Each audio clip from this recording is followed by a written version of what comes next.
बच्चों देखिए एक एग्जाम्पल और ले रहे हैं कंटिन्यूटी को चेक करने के लिए फंक्शन की। यहाँ ये हमारा फंक्शन डिफाइंड है F x is equals to minus X if x is less than 0 and F x is equals to plus X if x is greater than और इक्वल टू 2। ये आपको बच्चों याद होगा, ये मॉड फंक्शन की definition है। Actually this is mod of X, ये when F x is equals to mod of X. तो इसमें हमें कंटिन्यूटी चेक करनी है। तो सबसे पहला क्योंकि at x is equals to 0, we have to see at x is equals to 0, तो सबसे पहले हम लोग फंक्शन की वैल्यू देखेंगे f0। Okay, so f x is equals to f0। अब 0 पे फंक्शन ये वाला देखिए, when x is equals to 0 f x is equals to x, तो ये x की value, so the function is 0। अब हम लोग इसकी लिमिट निकालेंगे और लिमिट निकालने के लिए हमें यहाँ पे, क्योंकि दो तरह से 0 से छोटी वैल्यू 0 से बड़ी वैल्यू पे फंक्शन दो तरह से डिफाइंड है, तो हम लोग इसकी दो तरह से लिमिट निकालेंगे। ये आपने 11th क्लास में पढ़ा होगा, आपको याद होगा। LHL के लिए f limit x tends to 0 minus f x, और इसको लिखने का क्या तरीका होता था, हम लोग 0 माइनस के लिए यहाँ पे जो भी वैल्यू, मान लीजिए c है तो c माइनस एच लेते थे, when h tends to 0 x tends to c। तो यहाँ पे ये इसको हम लिख लेंगे h टेंड्स टू 0 और एफ एक्स क्या हो जाएगा यहाँ पे 0 माइनस एच। ये मतलब कि 0 से छोटी वैल्यू। अब 0 से छोटी वैल्यू पे फंक्शन कैसे डिफाइंड है, when x is less than 0 f x is equals to minus x, so limit h tends to 0, और ये क्या है माइनस ऑफ 0 माइनस एच, तो ये क्या हो जाएगा, ब्रैकेट खुलेगा प्लस h और h की वैल्यू को 0 रख दीजिए, तो ये LHL मिल गई। In the same way we'll find RHL, right hand limit, then we'll write limit x tends to 0 plus f x. इसका क्या मतलब है, limit h tends to 0 f of 0 plus h। अब 0 प्लस एच मतलब कि value 0 से बड़ी value के लिए फंक्शन डिफाइंड है F x is equals to x, so it means limit h tends to 0, इसके लिए एफ एक्स की वैल्यू क्या है x, that is 0 plus H. तो अब यहाँ पे h की जगह 0 रख देंगे तो 0 आ जाएगा। You can see this is equation 1, this is 2 and this is 3। From 1, 2 and 3 you can see f0 is equals to left hand limit is equals to right hand limit is equals to 0। Function की left hand और right hand limits equal हो गई हैं, और वही इसकी limit की value, वही वैल्यू फंक्शन में x की जगह 0 रखने पर आती है। तो इसका मतलब है कि function is continuous, f is continuous at which value, at x is equals to 0। इसी तरह से हम लोग एक क्वेश्चन और करते हैं बच्चों। इसमें हमारा फंक्शन इस तरह से डिफाइंड है कि f x is equals to x plus 2, ये ऐसे इसको लिखना होगा, f x is equals to x plus 2 0 and x minus 2। If x is less than 1 तब फंक्शन एक्स प्लस 2 है, और function if x is equals to 1, और तीसरा f x is equals to x minus 2 कब है, if x is greater than 1। तो हमें यहाँ पे ये चेक करना है कि फंक्शन कंटिन्यूअस है या डिसकंटिन्यूअस है। यहाँ पे हमें पॉइंट ऑफ डिसकंटिन्यूटी हमें देखना है। तो अब हम यहाँ पे ये देख सकते हैं कि अगर हम x इज इक्वल्स टू 1 के लिए x को चेक करें, ठीक है, x इज इक्वल्स टू 1 के लिए इसको हम चेक करें, x इज इक्वल्स टू 1, तो यहाँ पे एफ एक्स की क्या वैल्यू है, F x is equals to f of 1, x is equals to 1 पे फंक्शन किस तरह डिफाइंड है, 0, ये 0 आ गई। अब हम इसकी लिमिट निकालते हैं, तो लिमिट यहाँ पे limit of f x when x tends to 1 minus, मतलब 1 से छोटी वैल्यू के लिए फंक्शन, तो क्या होगा, ये limit x tends to 1 minus, और 1 से छोटी वैल्यू पे फंक्शन कैसे डिफाइंड है, x प्लस 2। ये देखिए when x is less than 1 it is x plus 2।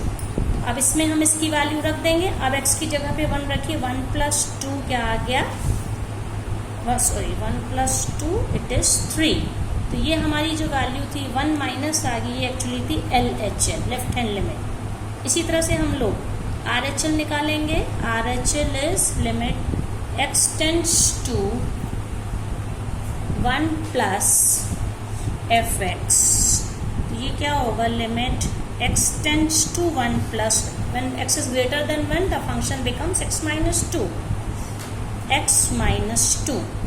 अब यहाँ पे x की वैल्यू आप 1 रखेंगे तो 1 माइनस 2, ये वैल्यू क्या आ गई, -1। तो RHL क्या आ गया, -1, LHL इज इक्वल्स टू 3। तो हम कह सकते हैं left hand limit is not equal to right hand limit. अब यहाँ पे जब LHL और RHL ही नहीं इक्वल है, इसका मतलब है कि at x is equals to 1 function, इसकी लिमिट ही नहीं एग्जिस्ट करती है।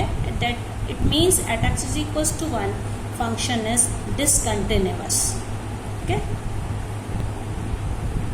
हाँ बच्चों ये देखिए, जैसे ये क्वेश्चन है कि प्रत्येक बहुपद फल, बहुपद का मतलब होता है पॉलिनोमियल फंक्शन, कि पॉलिनोमियल फंक्शन कंटिन्यूअस होगा। संतत मीन्स कंटिन्यूअस।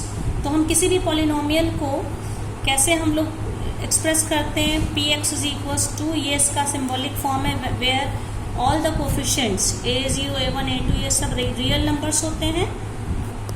और यहाँ पे ये जो इसकी पावर n है ये नॉन नेगेटिव नेचुरल, ये नेचुरल नंबर कह लें या नॉन नेगेटिव इंटीजर्स होते हैं।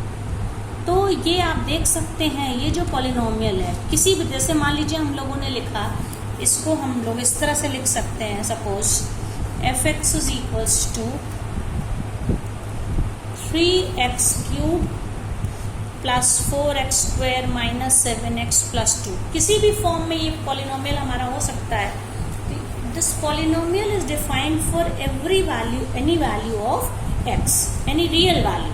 तो किसी भी रियल वैल्यू पे x की कोई भी रियल वैल्यू लेंगे तो ये जो पॉलिनोमियल है ये डिफाइंड है। तो इसलिए हम ये कह सकते हैं, और इसमें जब हम वैल्यू रख देंगे, जो हमारा जो भी फंक्शन है, जिस भी वैल्यू पे हमें कंटिन्यूटी या डिसकंटिन्यूटी जो भी चेक करना है, उस वैल्यू पे हम देखते हैं लिमिट रखने पे जो वैल्यू आएगी वही वैल्यू यहाँ पे उस फंक्शन की आएगी। ठीक है, जैसे मैं इसका एग्जाम्पल, सबसे पहला जो मैंने एग्जाम्पल लिया था, ये suppose fx is equals to 2x plus 3। तो मान लीजिए हमें x इज इक्वल्स टू 1 पे देखना है, तो fx is equals to f1।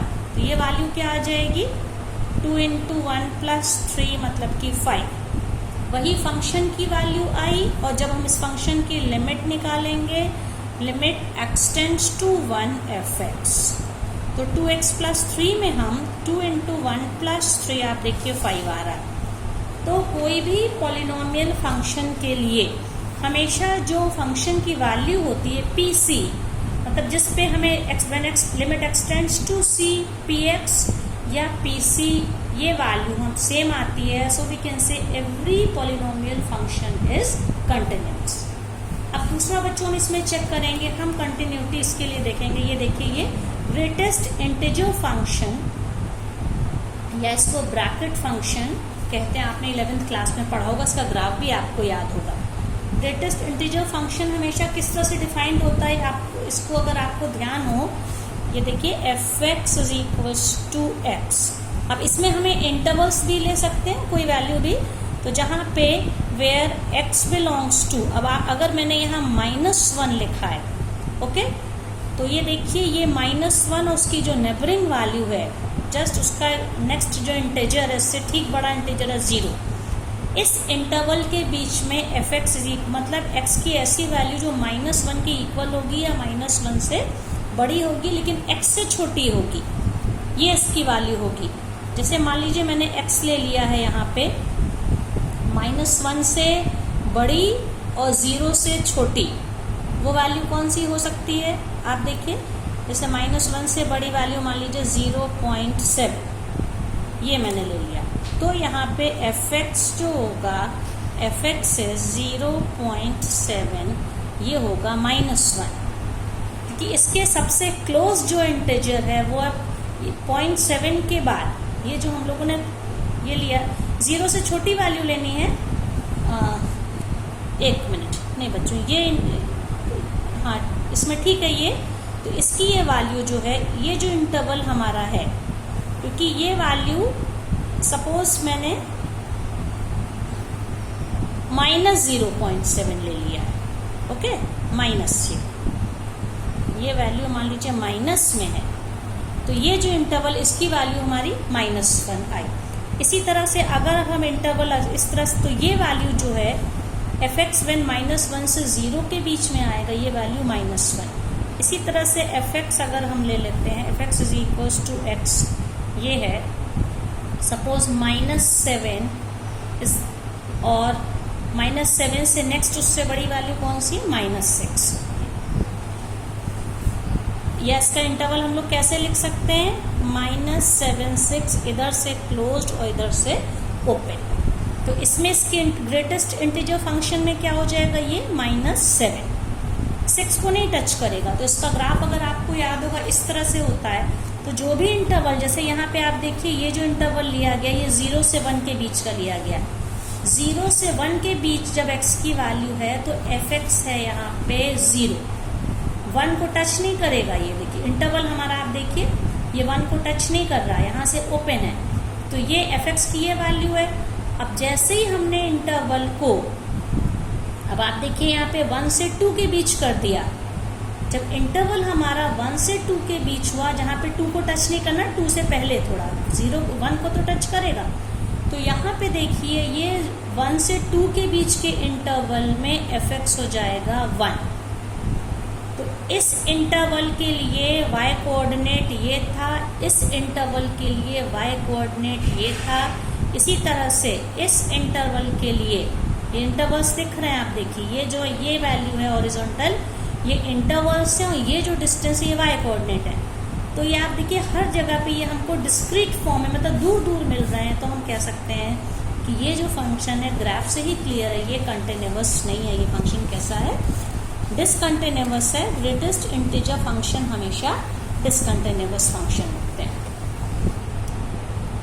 अब बच्चों ने देखिए अलजेब्रा ऑफ कंटिन्यूअस फंक्शन क्या है कि अगर f और g दो ऐसे रियल फंक्शन हैं और किसी रियल वैल्यू c के लिए ये कंटिन्यूअस हैं, मतलब f और g किसी वैल्यू रियल वैल्यू c के लिए कंटिन्यूअस फंक्शन है, तो at x = c, f plus g is continuous, f minus g is continuous, f into g is continuous, and f upon g at x = is also continuous given that this denominator or gc must not be equal to 0.